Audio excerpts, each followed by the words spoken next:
Zona Prohibida neix de la idea d'escriure unes novel·les en què el protagonista siguin els mateixos adolescents, és a dir, els lectors. Dibuixar un món en què no tenen el suport dels pares, ni tenen el suport ni el control dels adults. És a dir, són protagonistes de la seva pròpia història.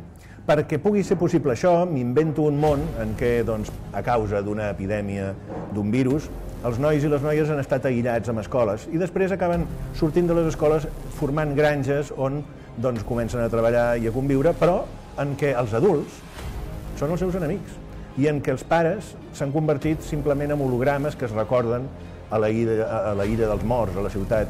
Estan enregistrats perquè ja són morts, no?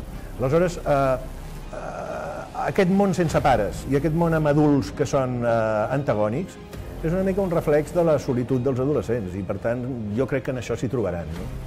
Ciència-ficció per explicar realitats una mica, realitats tangibles, realitats que ens preocupen i que ens ofeguen a tots.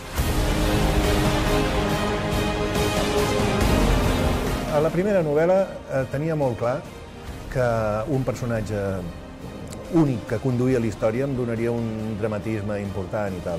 Però té els seus límits, o sigui, parlar en primera persona et limita perquè hi ha moltes coses que passen a la història que el personatge no viu i per tant se t'escapen. A la segona, que no pensava ser l'última, i potser no ho serà, pensava referir-me en tercera persona perquè tinc les dues germanes i així puc parlar de les dues i no estic en el cervell d'una i de l'altra. I en la tercera novel·la pensava dedicar-la a la seva germana i aleshores tenir un conjunt de novel·les en què el protagonisme d'una passa a l'altra, com de fet està passant en aquesta segona novel·la, no? Que el protagonisme d'una se'n va a l'altra.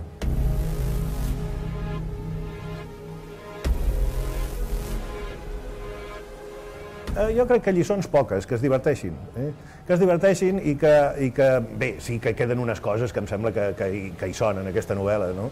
Que és una gairebé aspiració natural a la bondat, perquè finalment, enmig d'un món de violència, hi ha gent bona, hi ha gent que s'ajuda, hi ha gent que col·labora, i això crec que és una mica el missatge, si se'm permet, no? També hi ha molta maldat, i no l'amago. I una cosa bàsica, la reflexió sobre la capacitat dels adolescents i dels joves de canviar el món. Que sembla que s'està perdent, això, Sembla que, ostres, ens hem trobat un món que ja no té remei i que no podem fer gaire cosa per canviar-lo. És una idea molt general entre els joves, no? I jo crec que s'ha d'anar canviant perquè els joves continuen tenint la paraula,